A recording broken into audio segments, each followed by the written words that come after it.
When I was 32, I made the 96 team. I retired from fencing in my early 40s because, one, I discovered golf. I was 18 months old when I first played golf. I got a golf scholarship, and then as soon as I got out of school, Georgia, I turned pro.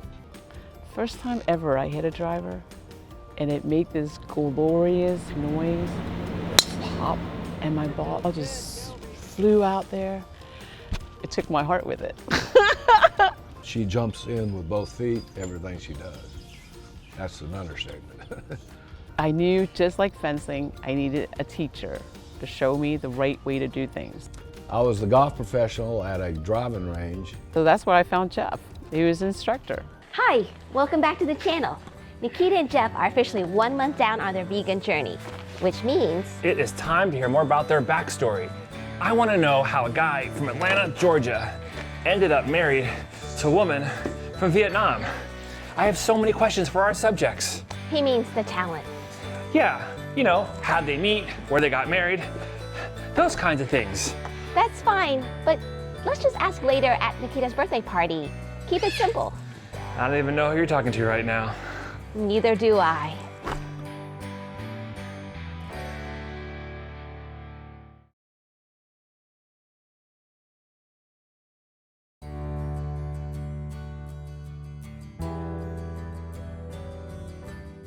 Hi, my name is Nikita Gerald. I'm 52. I came from Vietnam when I was 11, and I'm in sales. My name is Jeff Gerald, and I'm 65 years old. I live in Atlanta, Georgia. I'm from Marietta, Georgia, and I'm a golf professional. Been teaching golf for 43 years. I was born in Nha Trang, which is a beach town in Vietnam. We left there in 1975, the fall of Saigon. So I've been here since then, but I've been back to visit several times. I went to Marietta High, later went to University of Georgia, so I'm a Georgia boy. I've been here 60 years. My memories of leaving Vietnam, we were told to pack 2 sets of clothing as minimal as possible. I noticed there was kind of panic amongst the people in the neighborhood. So my mom was all frantic, and we went to the airport and we stayed there and waited for a plane. We waited for the first 24 hours, there was still no plane. So we waited the second day, and we finally got in a cargo plane. We all just sat around like this, you know, there's no seat belt. It was very exciting because that was my first time ever. I was introduced to the juicy fruit gum, and I was so excited and I loved it and I swallowed it. And then they told me a tree was gonna grow in my stomach. It was kind of scary. That was the memories I had leaving there. When I was young, what I remember eating was a lot of processed food, a lot of hot dogs, a lot of fish sticks, a lot of fruit cocktail, syrup, yeah, and waffles, frozen waffles, a lot of processed food. Wow. The food at Fort Chaffee was something that's, to this day, I will never forget it. It was an introduction into not just American food, but American military food. Most of it was absolutely inedible for us. Grits. I had frozen fish with gravy and stuff, but the best part of it was they always have fresh fruits like apples, oranges, pears. That to us was a luxury. My father is 87 years old, Gene Gerald. He's obviously retired, and my mother, Joyce Gerald, she just turned 87, matter of fact. They were high school sweethearts, and she never did work. She was a stay-at-home mom. I have one sister. She's 4 years younger than me, and she lives in Charlotte, North Carolina.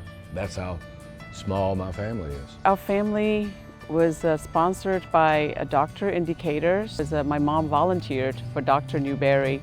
He said, well, Lee, I would like to sponsor you because she worked very hard as a volunteer. And he said, by the way, how many kids do you have in your family? And she looked at him and said, I have 11. And he said, oh, no problem. Great family. This is it. He's very excited about this part. This is gonna be great. And he worked so hard to put it together. I give you the Pham Lee family bunch. Can I say that? Yes, but you may be pushing the envelope a little. I have a rather large family. We have my oldest brother, Trung. He's a master of the grill. He looks 20 years younger than he is. And then next, my sister, Trum. Lives in San Antonio, Texas, so that's like barbecue city. She loves cooking. She's a great cook. Trin, she is younger than me. She just started to get into exercising and stuff, but her health overall is pretty good. My brother Pham, he's 1 year younger than me. He lives in Vietnam. Every morning he does Tai Chi and he looks great. He's a doctor too. Holly exercises. She does her rose planting and I think she keeps extremely busy with her girls. Next to my youngest sister is Hung. Hung is like Iron Woman. She eats very healthy and she's already instilling really good eating habits in her kid. My youngest sibling is my sister Winnie. She's a firecracker. Been vegan, plant-based eating for over a year now, and it's just amazing. Could you please make a reservation? Table of 20. Good grief. I bet you thought I wasn't gonna get everybody. Well, there is 10. 10! See, I told you I have so many people in my family. I forgot. 10 is my brother. He lives in Houston, Texas. He loves his red wine. He loves his food, but that's okay. It was kind of refreshing, if you want to know the truth. You know, the camaraderie, family love, and all that comes with it. I talk to my dad and mother every single day, but we don't spend a lot of time together as much as Nikita's family, which is they all hang out. They go on vacation together, take trips together, do all that. Well, my parents are a little longer than that too, so obviously they're not quite as active as they were.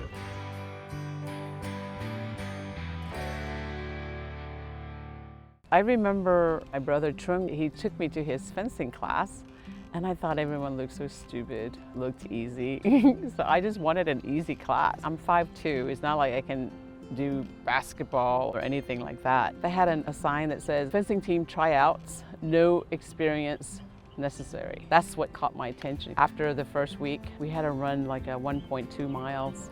I threw up 10 times, muscle spasm, cramp. I was like, oh, this is so embarrassing. And everybody's watching me. I was like the last person to like come in. I'm limping. I'm like, there goes my fencing team dream. They're not gonna take me now. So the coach said, okay, you're on probation. We'll put you on the team.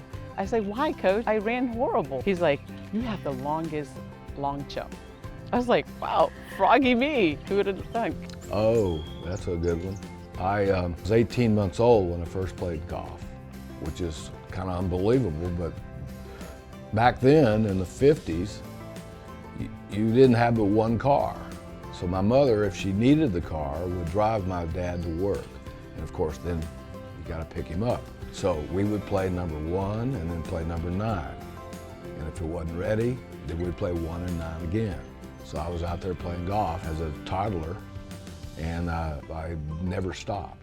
When we moved to Marietta, I would go to work in the summertime with my dad, and he had a golf course and a golf range, and I'd play golf, but I spent all day at the golf course. It was safe and stay out of trouble. I started when I was 12, and that was later on a national level. So I played junior golf, which I played in some amateur events, but I excelled in the junior events. I got a golf scholarship to Georgia, and then, of course, now you're a college golfer. There's an amateur circuit during the summer, and you see the same people that are doing this same thing, so that's 4 years. And then as soon as I got out of school, Georgia, I turned pro. I started fencing when I was 18 at Carolina. When I was 32, I made the 96 team. It wasn't until after I made the team that I learned that the odd was 1,000,000 to 1 against me. But all I knew was that I wanted to do it. I breathe, slept, eat it, I drink it. Everything was fencing. Every waking moment, I want to do this, I want to do this. And I had to work too. I had to fund my own dream. So I thought I'd just give it my best shot and see where it takes me. The best health of my life when I was playing competitive golf, in good shape, did a lot of walking, obviously playing competitive golf. I ate pretty well, and obviously I was younger, but I didn't have a belly. I just, was strong and young, traveling around playing golf, trying to make a living. And I started teaching, and the teaching income was designed to finance my golf as a pro. Sometimes the tour went to other places, so I went to Australia and played the Australian tour. You know, you've heard of shrimp on the Barbie. Well, I was there 4.5 months living with the Australians, and I never saw one shrimp on the Barbie. And so anyhow, on the way I stopped at Fiji for 2 weeks and played there. And then I stopped in New Zealand and then stopped in Hawaii on the way back. I retired from fencing in my early 40s because one, I discovered golf, and because two, my ACL snapped during the tournament in '96, which never was rehabilitated correctly. I think it was 5 or 6 weeks after my ACL surgery, I was on a plane going to some 7-nation tournament in Germany or somewhere. I just remember being in the flight, my knee just blew up. And I wish I'd taken better rehabilitative step for my knee. So it came back to haunt me, and I wanted to make the 2000 Olympic also, but I fell short of my goal because of the injury. Yeah, I did the same thing. I shouldn't have played. I did have an injury. 1979, I hurt my wrist at a famous place, the US Open. That pretty much ruined my mediocre career. So I hurt it here, and I felt it down here because of the nerve endings. What I would do is I would sign up for a series of tournaments, and then I would be practicing getting ready for the series, and then I would re-injure, and then I couldn't go. And so after a while it got ridiculous because I was signing up for tournaments, and then I ended up not being able to go because I was injured. I didn't know how to fix it. I went to several orthopedics, I went to therapy, I did this, that. They called it tendonitis. They use that word when they don't know what it is. So it would heal if I'd have waited, but I didn't know that.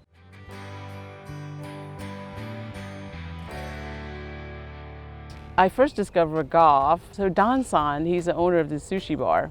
Oh, Nikita-san, you have to try golf. I'm like, why? Just a stupid game. It's a tiny little ball, a tiny little hole, you know. And he's like, no, you really should try it. He took me to the driving range and he'd say, here, do it like this. I mimicked him. First time ever I hit a driver and it made this glorious noise, pop, and my ball just flew out there. It took my heart with it. I was in love, I was obsessed.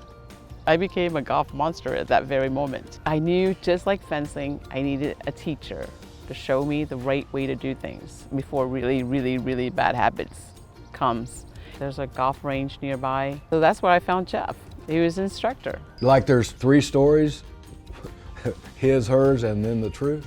Now, Nikita said it's pretty close.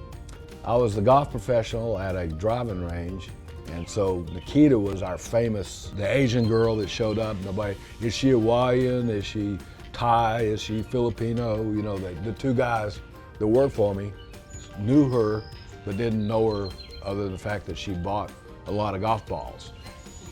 Anyhow, she comes to them and says, I need lessons, which is the better teacher?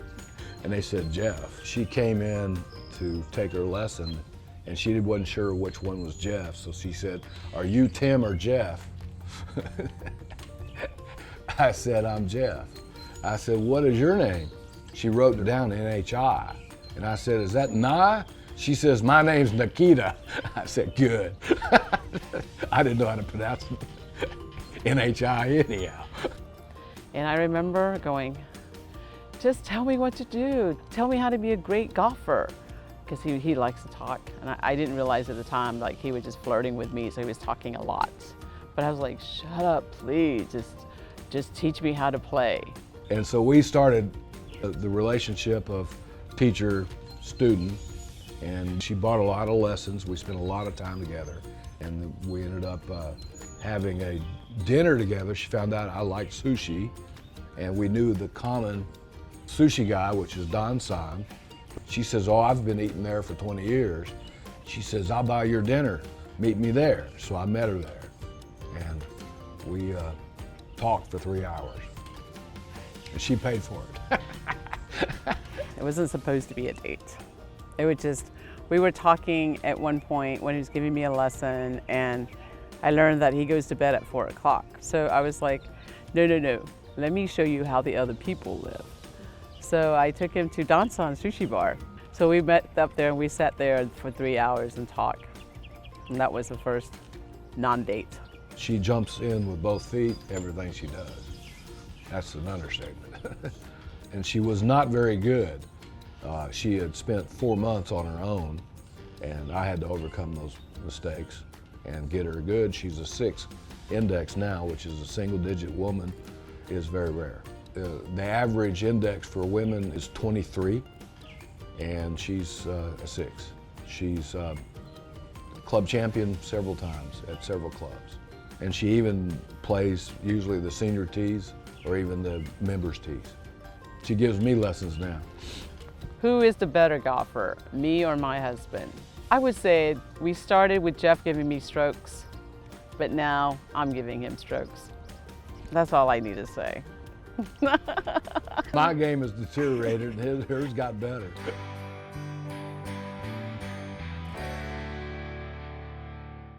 What changed my life that made me heavy was getting married to Nikita Gerald. Fat and happy. Jeff did not propose to me. I gave him an ultimatum. So we were out with dinner with some friends and they were engaged or getting married and stuff. So we come back and I said, honey, do you think we'll ever get engaged or we'll be married? He's like, oh, let's not talk about it. So the next morning I said, I'll tell you what, starting today, if you can't find any reason why you can't be married to me, then let me know. Otherwise, we are engaged. So he's like, oh, okay. And I think he believed it. Every day I say, tick tock, tick tock. Really, we got engaged for like a year plus before we could get married. And once we got engaged and we're going to get married, we tend to drink a lot of red wine, imagine that, and then eat a nice dinner, and then even drink white wine afterwards. I have been teaching part-time, so I'm not exactly the most active person. I do exercise, walking, go to the gym and stuff like that, but she is relentless on feeding me. I have the big breakfast every morning and blah, blah, blah, previous of this. She would demand that I eat it, and I did. So we just started, both of us just started gaining a little at a time. So we've been married 11 years, and we've just gained weight the whole time. We were pretty heavy on our wedding day. No, want to know the truth. I was heavy and she was too. It took a while to get used to being married, If you get married at a later time in life, like I was 42. I had my tux let out to get married. But the coat too. The coat didn't even fit. So I almost had to buy a new tux to get married. So, and I couldn't get in that tux to save my life right now. No way.